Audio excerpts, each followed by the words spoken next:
আগামী ৩০ জুলাই ৩ দিনের সফরে বাংলাদেশে আসছেন মার্কিন প্রেসিডেন্ট ডোনাল্ড ট্রাম্পের অত্যন্ত ঘনিষ্ঠ এবং বিশেষ দূত সার্জিও গোর। পরিবর্তিত রাজনৈতিক ও আঞ্চলিক পরিস্থিতিতে ট্রাম্পের খুব ঘনিষ্ঠ সার্জিও গোর ঠিক কি বার্তা দিতে বাংলাদেশে আসছেন তা নিয়ে কূটনৈতিক ও রাজনৈতিক মহলে চলছে নানা ধরনের আলোচনা। বিশেষ করে গত ২২ জুলাই ফিলিপাইনের ম্যানিলায় আসিয়ান আঞ্চলিক ফোরামে পররাষ্ট্রমন্ত্রী পর্যায়ের বৈঠকের ফাঁকে বাংলাদেশের পররাষ্ট্রমন্ত্রী ডক্টর খলিলুর রহমানের সঙ্গে মার্কিন পররাষ্ট্রমন্ত্রী মার্কো রুবিওর বৈঠক হয়েছিল। সে বৈঠকে সার্জিও গোরও ছিলেন। তার এক সপ্তাহের মধ্যে কেন তিনি বাংলাদেশে আসছেন সে প্রশ্ন উঠছে। আবার গোরের সফর আগে ঢাকায় পশ্চিমা কূটনীতিকদের তৎপরতাও বেশ বেড়েছে। বাংলাদেশে এসেছেন মার্কিন গোয়েন্দা সংস্থা সিআইএ এর সাবেক জ্যেষ্ঠ কর্মকর্তা জেরাল্ড পি হ্যামিল্টন। যদিও বাংলাদেশের সংবাদ মাধ্যমগুলো কূটনৈতিক একাধিক সূত্রে বরাত দিয়ে বলছে বাংলাদেশের পররাষ্ট্র নীতির গতিপথ বুঝতে ঢাকায় আসছেন ট্রাম্পের এই বিশেষ দূত। বলা হচ্ছে গোর ৩টি ইস্যুতে ট্রাম্প প্রশাসনের সুনির্দিষ্ট কৌশলগত বার্তা নিয়ে তিনি ঢাকায় আসছেন। এই ৩ ইস্যুর মধ্যে প্রথমটি হলো সরাসরি মার্কিন স্বার্থ সংশ্লিষ্ট ইস্যু, দ্বিতীয়টি যুক্তরাষ্ট্রের আঞ্চলিক মিত্র ভারত এবং মিয়ানমারের বিরল খনিজ ইস্যু, এবং সবশেষ বাংলাদেশের অভ্যন্তরীণ রাজনীতির মেরুকরণ ইস্যু আছে। বাংলাদেশের এই অভ্যন্তরীণ রাজনৈতিক ইস্যুটি হলো শেখ হাসিনার দেশে ফেরা এবং আওয়ামী লীগের কার্যক্রমের উপর নিষেধাজ্ঞা নিয়ে। সূত্রগুলো বলছে কোনো সমীকরণ বুঝতে নয়, বরং বাংলাদেশ সরকারের শীর্ষ পর্যায় ও রাজনৈতিক দল এবং সুশীল সমাজকে পরিষ্কার বার্তা দিতেই গোর ঢাকায় আসছেন। বিস্তারিত জানতে চলুন যাওয়া যাক বিশ্লেষণে।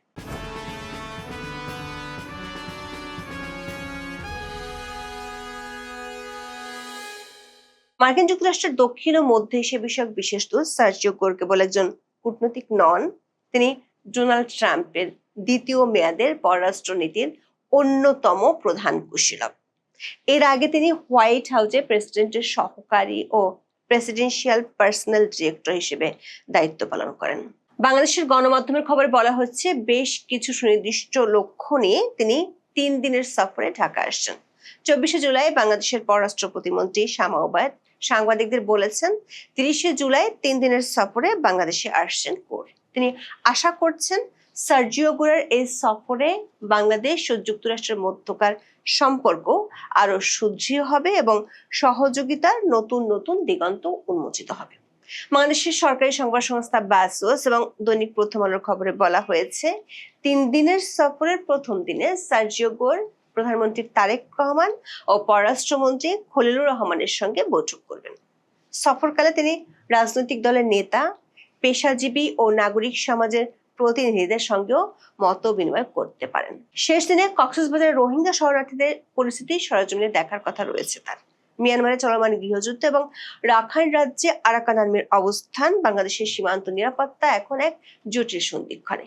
জানা গেছে গোর সরাসরি মাঠ পর্যায় থেকে পরিস্থিতি মূল্যায়ন করে ওয়াশিংটনে রিপোর্ট করবেন। কূটনৈতিক সূত্রগুলো বলছে বাংলাদেশ সরকারের সাথে যুক্তরাষ্ট্রের নিয়মিত দ্বিপাক্ষিক বিষয়গুলো দেখভাল করেন বাংলাদেশ নিযুক্ত মার্কিন রাষ্ট্রদূত ব্রেন্ট ক্রিস্টেনসন। আর ইউএস স্টেট ডিপার্টমেন্টে এ বিষয়ে তদারকি করেন যুক্তরাষ্ট্রের দক্ষিণ ও মধ্য এশিয়া বিষয়ক মার্কিন সহকারী পররাষ্ট্রমন্ত্রী পল কাপুর।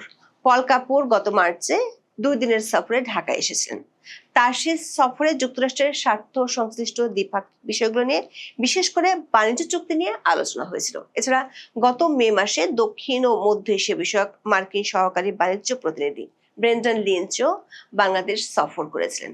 সূত্রগুলো জানিয়েছে নিয়মিত দ্বিপাক্ষিক সংলাপের বাইরে বিশেষ কৌশলগত উদ্দেশ্যে সাধারণত গোরের মতো বিশেষ দূত নিয়োগ ও সফরের আয়োজন করা হয়। দৈনিক প্রথম আলো রিপোর্টে বলা হয়েছে সার্জিও গোরের সফরে বাংলাদেশের পররাষ্ট্রনীতির বর্তমান অগ্রাধিকার, আঞ্চলিক কৌশলগত অবস্থান এবং ঢাকা ওয়াশিংটন সম্পর্কের ভবিষ্যৎ নিয়ে আলোচনা গুরুত্ব পাবে। বিশেষ করে জুনে অনুষ্ঠিত প্রধানমন্ত্রী তারেক রহমানের চীন সফর, একই মাসে পররাষ্ট্রমন্ত্রী খলিলুর রহমানের মস্কো সফর এবং তুরস্কের পররাষ্ট্রমন্ত্রী হাকান ফিদানের ঢাকা সফরের পর বাংলাদেশের কৌশলগত অবস্থান নিয়ে আন্তর্জাতিক মহলে যে আগ্রহ তৈরি হয়েছে, সেই প্রেক্ষাপটে ওয়াশিংটনের মূল্যায়নও এ সফরে প্রতিফলিত হতে পারে।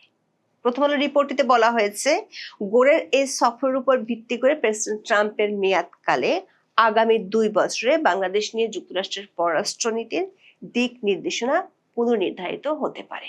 এমন প্রেক্ষাপটে সার্জিও গোরের ঢাকা সফরে বিশেষ গুরুত্ব রয়েছে। কূটনৈতিক সূত্রগুলো বলছে, সার্জিও গোরের এই সফরে মার্কিন স্বার্থ সংশ্লিষ্ট বড় বিষয়টি হলো চীন ও মিয়ানমার সংশ্লিষ্ট। চীনের সাথে বাংলাদেশের বর্তমান বিএনপি সরকারের সম্পর্ক নিয়ে যুক্তরাষ্ট্রের অস্বস্তি আছে। বিগত অন্তর্বর্তী সরকার আমল থেকে চীনের সাথে বিশেষ সখ্যতা নিয়ে এরই মধ্যে বাংলাদেশে নিযুক্ত মার্কিন রাষ্ট্রদূত ব্রেন্ট ক্রিস্টেনসেন বেশ কয়েকবার প্রকাশ্যে কথা বলেছেন। সবশেষ প্রধানমন্ত্রী তারেক রহমান চীন সফরে গেলে দেশটির প্রেসিডেন্ট শি জিনপিং চীন, মিয়ানমার ও বাংলাদেশের মধ্যে অর্থনৈতিক করিডোরের প্রস্তাব দেন। বিগত অন্তর্বর্তী সরকার আমলে জাতিসংঘ বাংলাদেশের কাছে মিয়ানমারের জন্য মানবিক করিডোরের প্রস্তাব দিয়েছিল এবং সেই প্রস্তাবে যুক্তরাষ্ট্রের বিশেষ সমর্থন ছিল। কিন্তু দেশব্যাপী ব্যাপক সমালোচনার মুখে পড়ায় বাংলাদেশ সরকার তখন সে করিডোর দেওয়ার সিদ্ধান্ত থেকে কিছুটা পিছু হটে। বাংলাদেশের পররাষ্ট্র মন্ত্রণালয়ের একটি সূত্র বলছে, চীনের সর্বোচ্চ ব্যক্তির কাছ থেকে পাওয়া অর্থনৈতিক করিডোরের প্রস্তাব আসায় বিষয়টি মার্কিন যুক্তরাষ্ট্র খুব গুরুত্বের সাথে দেখছে, কারণ মালাক্কা প্রণালীর উপর থেকে নির্ভরতা কমাতে চীনের এই করিডোর খুব দরকার। মিয়ানমারের রাখাইন উপকূলে কিয়াকফিউ বন্দর ঘিরে এই মহাপরিকল্পনা। কূটনৈতিক বিশ্লেষকদের মতে এটা শুধু বন্দর নয়, বরং ভারত মহাসাগরের প্রবেশের রাস্তা। এটি বাস্তবায়ন হলে চীনের জন্য দক্ষিণ ও দক্ষিণ পূর্ব এশিয়ার ভূ রাজনীতি পাল্টে যেতে পারে। সঙ্গত কারণে মার্কিন যুক্তরাষ্ট্র কোনোভাবেই এটি হতে দিতে চায় না। মার্কিন দূতাবাসের একটি সূত্র বলছে, সার্জিও গোর তার সফরে গত বছর বাতিল হওয়া রাখাইন মানবিক করিডোরের প্রস্তাবটি আবারও দিতে পারে বাংলাদেশ সরকারের শীর্ষ পর্যায়ে। সেটি হলে বাংলাদেশ উভয় সংকটে পড়ে যাবে। এই করিডোর আলোর মুখ না দেখলে চীন বাংলাদেশের বহুল কাঙ্ক্ষিত তিস্তা প্রকল্পে সাহায্য নাও করতে পারে। আবার চীন থেকে সামরিক সরঞ্জাম কেনার ক্ষেত্রে যুক্তরাষ্ট্রের অস্বস্তি বাড়ছে। গোরের সফরের দ্বিতীয় গুরুত্বপূর্ণ ইস্যুটি হলো ভারত এবং তার সাথে মিয়ানমারের বিরল খনিজ সম্পর্কিত। দৈনিক প্রথম আলো রিপোর্টে বলা হয়েছে, স্বল্প ও দীর্ঘমেয়াদে ভারতের সঙ্গে সম্পর্ক নিয়ে বাংলাদেশের পরিকল্পনা জানতে চাইবেন সার্জিও গোর, কারণ সরকারি স্তরে ভারতের সঙ্গে বাংলাদেশের যোগাযোগ কমে যাওয়ায় যুক্তরাষ্ট্র এ সফরের মাধ্যমে দুই প্রতিবেশী সম্পর্কের ভবিষ্যৎ কোন পথে যাবে সেটা বুঝতে চাইতে পারে। কূটনৈতিক সূত্রগুলো বলছে, বাংলাদেশে নিযুক্ত ভারতের হাই কমিশনার দীনেশ ত্রিবেদী দায়িত্ব নিয়েছেন গত 25 জন, কিন্তু 1 মাসেরও বেশি সময় পার হলেও তিনি এখনো পর্যন্ত আনুষ্ঠানিকভাবে বাংলাদেশ সরকারের শীর্ষ পর্যায়ে কারোর সাথে কোনো বৈঠক করেননি। যদিও মার্কিন রাষ্ট্রদূত ব্রেন্ট ক্রিস্টেনসেনের সাথে তার একাধিকবার বৈঠকের খবর পাওয়া যায়। আবার সার্জিও গোরি একমাত্র তৃতীয় দেশের কোনো প্রতিনিধি যিনি দীনেশ ত্রিবেদীর দায়িত্ব নেওয়ার পর নিজের এক্স হ্যান্ডেলে ছবি দিয়ে শুভেচ্ছা জানিয়েছিলেন। দীনেশ ত্রিবেদী বাংলাদেশ আসার আগে দিল্লিতে সার্জিও গোরের সাথে বৈঠক করেছিলেন। আবার ভারতের প্রধানমন্ত্রী নরেন্দ্র মোদী ব্রিক্সের সম্মেলনে যোগ দিতে তারেক রহমানকে নিমন্ত্রণ পাঠালেও এখনো পর্যন্ত বাংলাদেশের পক্ষ থেকে কিছুই জানানো হয়নি। রয়টার্স সহ একাধিক আন্তর্জাতিক সংবাদ মাধ্যমের সাম্প্রতিক কিছু রিপোর্টে বলা হয়েছে, এই মুহূর্তে মিয়ানমারের প্রতি যুক্তরাষ্ট্রের বিশেষ নজরের কারণ দেশটির রেয়ার আর্থ বা বিরল খনিজ। অনেক বিশ্লেষক মনে করেন এটি ট্রাম্প প্রশাসনের এখনকার দক্ষিণ এশিয়া নীতির মূল কেন্দ্রবিন্দু, কারণ আধুনিক প্রযুক্তির মেরুদণ্ড হলো রেয়ার আর্থ এলিমেন্ট, বিশেষ করে ডিসপ্রোসিয়াম এবং চার্বিয়াম। এই উপাদানগুলো ছাড়া বৈদ্যুতিক গাড়ির ব্যাটারি, নবায়নযোগ্য জ্বালানি খাতের স্থায়ী চুম্বক এবং সবচেয়ে গুরুত্বপূর্ণভাবে উন্নত প্রযুক্তির ক্ষেপণাস্ত্র ও যুদ্ধ বিমান তৈরি অসম্ভব। বর্তমানে বিশ্বের এই মূল্যবান খনিজগুলোর 90%-রও বেশি চীনের নিয়ন্ত্রণে রয়েছে। চীনের এই একচেটিয়া আধিপত্য ভাঙার একমাত্র প্রাকৃতিক উৎস হলো মিয়ানমার, যা বিশ্বের তৃতীয় বৃহত্তম রেয়ার আর্থ উৎপাদনকারী। সম্প্রতি মিয়ানমার প্রেসিডেন্টের ভারত সফরের পর থেকে ভারতের রেয়ার আর্থ সাম্রাজ্যে ভাগ বসাতে পেরেছে। ভারত যে মিয়ানমার রেয়ার আর্থের ভাগ পাচ্ছে সে ইঙ্গিত পাওয়া গেছে রয়টার্সের 23শে জুলাই রিপোর্টে। আবার মিয়ানমারের উত্তরে কাচিন রাজ্যটি হলো ভারী রেয়ার আর্থ আকরিকের ভান্ডার, যেটি ভারতের সীমান্তবর্তী রাজ্য। কূটনৈতিক সূত্রগুলো বলছে, বাংলাদেশের কাছে মিয়ানমারের জন্য করিডোর চাওয়া এবং ভারতের পক্ষ হয়ে যুক্তরাষ্ট্রের দুতিয়ালি করা সবই যুক্তরাষ্ট্রের এই রিয়ার আর্ট নীতিকে ঘিরে। ভারতের সাহায্য ছাড়া যুক্তরাষ্ট্রের পক্ষে মিয়ানমারের বিরল খনিজ পাওয়া প্রায় অসম্ভব।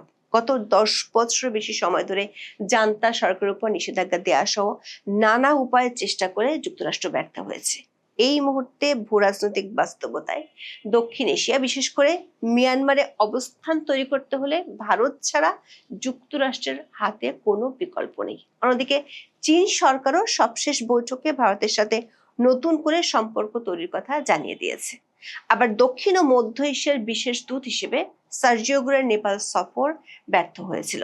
নেপালের প্রধানমন্ত্রী বালান শাহ কোনো রাষ্ট্রদূতের সাথে দেখা করবেন না বলে জানিয়েছিলেন, অথচ সম্প্রতি তিনি ভারত ও চীনের রাষ্ট্রদূতের সাথে সাক্ষাৎ করবেন বলে জানিয়েছেন। সার্জিও গোর নেপালের প্রধানমন্ত্রীর সাথে সম্পর্কটা তৈরি করতে চায় ভারতের মাধ্যমে।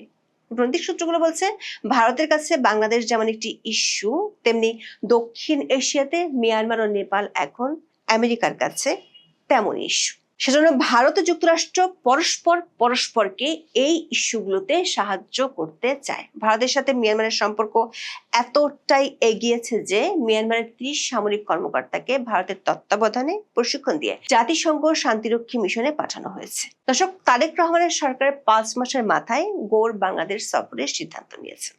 ইতিমধ্যে তিনি দক্ষিণ ও মধ্য এশিয়ার একাধিক দেশ সফর করেছেন, কিন্তু ভারতে মার্কিন রাষ্ট্রদূতের দায়িত্বে থাকা গোর কেন প্রতিবেশী দেশ বাংলাদেশে এতদিন আসেননি তা নিয়ে কূটনৈতিক মহলে নানা জল্পনা কল্পনা ছিল। গত 22 জুলাই যুক্তরাষ্ট্রের পররাষ্ট্রমন্ত্রী মার্কো রুবিওর সঙ্গে সাক্ষাৎ করেছেন বাংলাদেশের পররাষ্ট্রমন্ত্রী ডক্টর খলিলুর রহমান। ম্যানিলায় আসিয়ান আঞ্চলিক ফোরামের পররাষ্ট্রমন্ত্রীদের বৈঠকের ফাঁকে তারা সাক্ষাৎ করেন। সেই বৈঠকে বাংলাদেশের প্রধানমন্ত্রী তারেক রহমানের পররাষ্ট্র বিষয়ক উপদেষ্টা হুমায়ুন কবির এবং মার্কিন দূত সার্জিও গোরো উপস্থিত ছিলেন।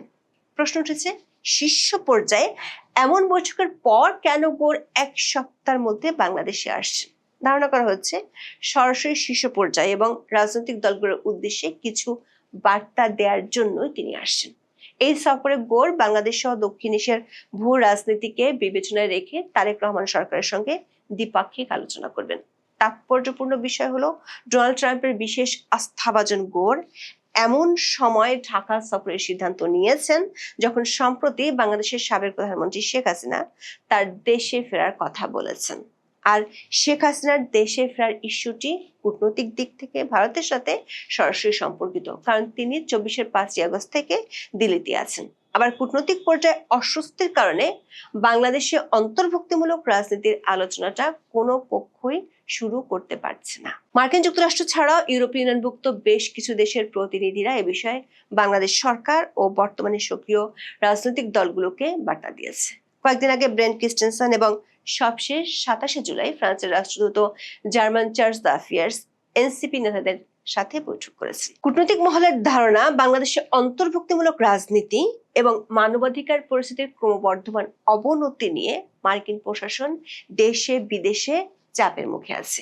এই পরিস্থিতিতে শেখ হাসিনা এবং আওয়ামী লীগ সম্পর্কে মার্কিন নীতির অবস্থানের কতটুকু পরিবর্তন হচ্ছে সেটি সার্জিও গোরের সফরের পরেই বোঝা যেতে পারে।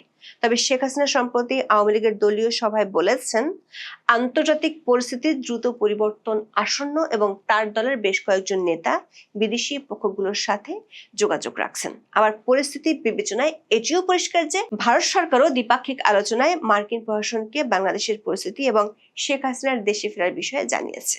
দক্ষিণ ও মধ্য এশিয়ার দায়িত্বে থাকা গোরের 5 মাস পর ঢাকা সফরের সিদ্ধান্ত নিয়ে বিশেষজ্ঞ মহল মনে করছে, তারেক রহমানের সরকারকে মার্কিন প্রশাসন পর্যবেক্ষণে রেখেছিল। বিগত 5 মাসে বিএনপি সরকারের কার্যকলাপ পর্যালোচনার পর ঢাকা যাওয়ার সিদ্ধান্ত নিয়েছেন মার্কিন দূত। যে সফরে শুধু মার্কিন স্বার্থের ইস্যু নয়, দক্ষিণ এশিয়ার দূত হিসেবে এই অঞ্চলের বড় মিত্রের বার্তাও গোর পৌঁছে দিবেন বাংলাদেশের কাছে। এখন এই পর্যন্ত। সবাই ভালো থাকুন, সুস্থ থাকুন, নিরাপদে থাকুন। দেখা হবে আগামী পর্বে।